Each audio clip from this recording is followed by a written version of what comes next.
नांदेड जिल्ह्यातल्या माहूर येथील तहसीलदार सिद्धेश्वर वरणगावकर यांनी गेल्या महिनाभरापासून पैनगंगा नदीवर वाळू तस्करी करणाऱ्या माफियांवरती आपल्या दंडुकेशाहीने व दबंग वृत्तीने जे धाडसत्र सुरू करून माहूर तहसीलमधील वाळू तस्करी रोखण्यात 100% यश आल्याने आजच्या घडीला माहूर गाव व परिसरातील रेती माफियांचे धाबे दणाणले आहेत।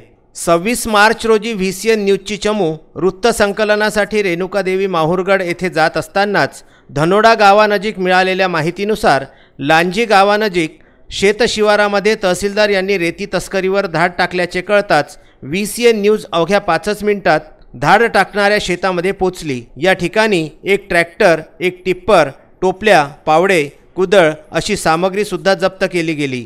यावेळी VCN न्यूजशी संवाद साधताना तहसीलदार वरणगावकर यांनी सांगितले, तहसीलदार सिद्धेश्वर वरणगावकर यांनी नुकतीच या ठिकाणी एक व्हिजिट दिलेली आणि त्यांना जी माहिती मिळाली होती त्या अनुषंगाने या एका शेतामध्ये लांजे गावानजीक असलेल्या या शेतामध्ये आपण बघतोय की इथे जो रेतीचा साठा हा पडलेला आहे, हा रेतीचा साठा वाहतूक करताना एक ट्रक आणि एक टिप्पर आणि एक ट्रॅक्टर इथे आपल्याला दिसते आणि यांनी नुकतीच रंगेहात अशी ही रेतीची वाहतूक या शेतामधून होत आहे हे पकडलेलं आहे। तर याबद्दल आपण माहिती विचारणार आहोत। सर, या ठिकाणची जी माहिती आपल्याला मिळाली ती कशी मिळाली आणि हे शेत कोणाचं आहे? हे शेत गजानन रेकुलवार यांची असल्याची माहिती मिळाली आणि या शेतामधून 2 टिप्पर, एक ट्रॅक्टर हे अवैधरित्या रेतीची वाहतूक करत आहेत हे समजल्याबरोबर आम्ही तात्काळ इथे छापा टाकला।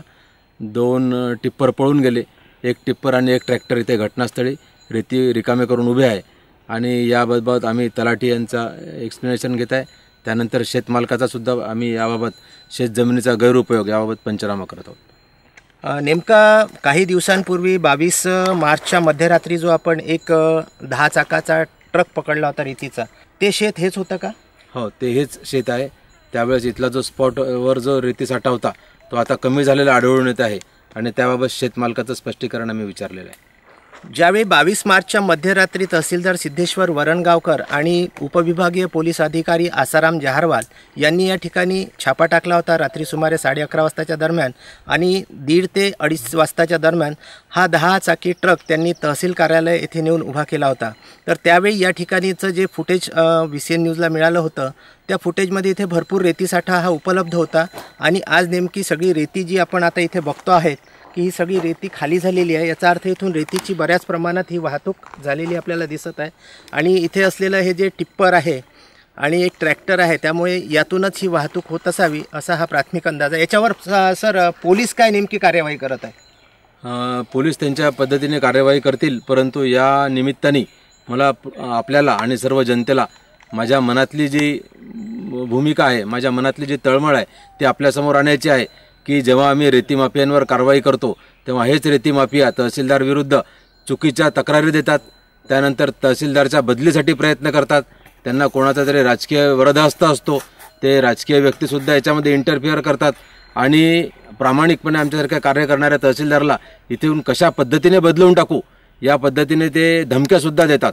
तर माझी एक विनंती राहील की सर्वसामान्य जनतेचा आम्हाला पाठिंबा आहे। सर, सद्यस्थितीमध्ये शासकीय दर काय आहे रेतीचा, ब्रासचा?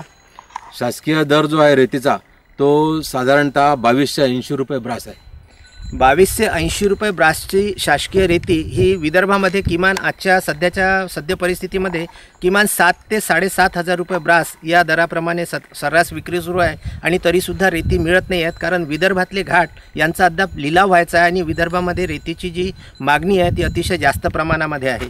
महत्त्वाचा एक प्रश्न असा विचारायचा आहे की जो 10 टायरी आपण ट्रक जप्त केलेला आहे तो सद्यस्थितीमध्ये कुठे आहे आणि त्यावर पोलिसांनी काय ॲक्शन घेतलेली आहे आणि शिवाय शासकीय कार्यामध्ये ज्या लोकांनी आपल्याला अडथळा आणण्याचा रात्री प्रयत्न केला होता त्यांच्यावरती पोलिसांनी काय कार्यवाही केलेली आहे? जो 10 टायर असलेला ट्रक तहसील कार्यालयामध्ये लावण्यात आलेला आहे, तर अशी माहिती मिळालेली आहे की त्या ट्रकचा जो त्यांनी जबाबामध्ये मालक दर्शवले होते आणि प्रत्यक्षात असलेला मालक यांच्यामध्ये तफावत आढळून आलेली आहे आणि पोलीस त्याच्यावर काय कार्यवाही करतील त्याबाबत पोलिसांनी आपली भूमिका स्पष्ट केलेली नाही, परंतु त्यांचा इन्शुरन्ससुद्धा संपल्याची माहिती मला मिळालेली आहे। तर याबाबत जी काय कायदेशीर कारवाई असेल RTOकडे आम्ही ही बाब आणि पोलिसांकडे ही बाब आम्ही सोपविणार आहोत। लांजी गावानजीकच असलेल्या शेतशिवारामध्ये गजानन रेकुलवार यांच्या शेतामध्ये ही कार्यवाही सुरू होती। तहसील कार्यालयाचे तलाठी पेंटेवाड, मंडळ अधिकारी GG येरावार आणि तहसीलदार वरणगावकर यांनी ही कार्यवाही केली। गजानन रेकुलवार यांच्या शेतामध्ये ही कार्यवाही झाल्याने माहूर, किनवट व पुसद या तिन्ही तालुक्यांमधील राजकीय वातावरण पार ढवळून निघालेले आहे।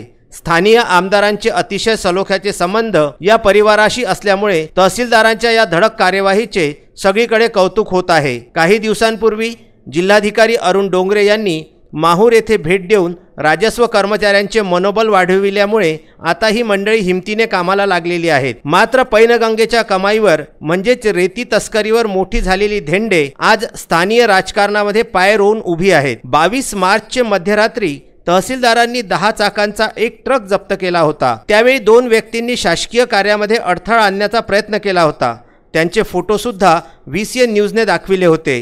यावर पोलीस निरीक्षक लक्ष्मण राख यांच्याशी भ्रमणध्वनीवरून संपर्क केला असता त्यांनी नेहमीप्रमाणे फोन कॉल उचलला नाही। त्यामुळे अशा व्यक्तींविरुद्ध जर माहूर पोलीस मूग गिळून गप्प बसत असतील तर त्यांचेही या प्रकरणामध्ये साटेलोटे असल्याची जनचर्चा जोर धरत आहे। माहूर येथून VCN न्यूजसाठी संजय घोगरे व राजू दराडे यांचा हा वृत्तांत।